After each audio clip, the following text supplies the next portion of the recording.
মানে বাংলাদেশে এই পর্যন্ত আমরা যে ধর্ষকের খুব দৃষ্টান্তমূলক শাস্তি দেখতে পেয়েছি ওই রকমও না, আমরা এখন পর্যন্ত মানে দৃষ্টান্তমূলক কোনো শাস্তি দেখতেই পাই নাই। সো এই জায়গায় গেলে মানে আবার দেখা যায় যে যে ধর্ষিতা হয়েছে তাকে সামাজিকভাবে অনেক হয়রানির শিকার হতে হয় বা অনেক প্রশ্নের সম্মুখীন হতে হয়। তো এই ব্যাপারগুলো বন্ধ, অলরেডি অনেক আইন আছে ধর্ষকের বিরুদ্ধে, নারী নির্যাতন বা হচ্ছে শিশু নির্যাতন, শিশু হয়রানি এসব থেকে। কিন্তু আমরা এখন যেটা চাচ্ছি সেটা হচ্ছে ইমপ্লিকেশন হোক, মানে আমরা একটা মানে সবার সামনে একটা প্রকাশ্য শাস্তি চাচ্ছি যে না, অ্যাটলিস্ট আমরা একটা ধর্ষকের শাস্তি দেখতে পাচ্ছি চোখের সামনে।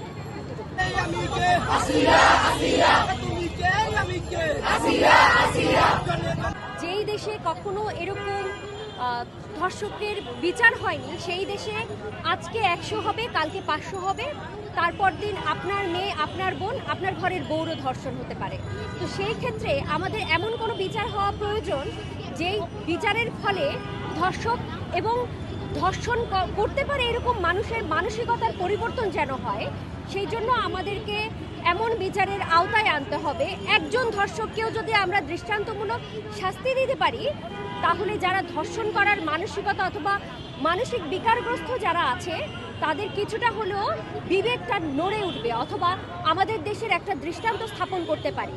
সেটি আসলে বাংলাদেশের সরকারের ব্যর্থতা। তারা এই ব্যাপারটি বাংলাদেশে এখন কেন বেশি আমরা দেখতে পাচ্ছি সেটা হচ্ছে আইন শৃঙ্খলা বাহিনী এবং বাংলাদেশ সরকারের ব্যর্থতা। তারা হচ্ছে এই ব্যাপারটিকে গুরুত্ব সহকারে দেখছে না। এখানে পলিটিক্যাল কিছু ইস্যুজও আছে, যেমন ধর্ষণ যে আগেও হতো না এরকমটা কিন্তু নয়।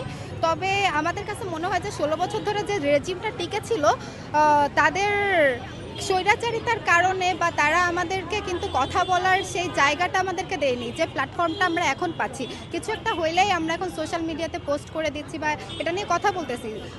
গত 16 বছর কিন্তু আমরা এটা নিয়ে তেমন একটা কথা বলতে পারিনি, যার কারণে আমার মনে হয় যে ধর্ষণটা হতো, তবে হচ্ছে কি আমাদের সেটা খুব নজরে আসতো না। আপনারা মিডিয়া হয়তো সেটা প্রচার করতে ঠিক একটা পারতেন না। তবে বর্তমানে ধর্ষণের মাত্রা বাড়ার পিছনে মানুষের মানসিকতার একটা পরিবর্তন হচ্ছে, মানসিকতা কলুষিত হচ্ছে, সাথে হচ্ছে ওয়েস্টার্নাইজ যে কালচারটা আমাদের বাঙালি কালচারের সাথে মিশ্রিত হচ্ছে, যার ফলে আমার মনে হয় যে মানুষ ওয়েস্টার্নাইজেশনটা ফলো করতে গিয়েও কিছুটা ফ্রি মিক্সিংয়ের কারণে এরকমটা হতে পারে।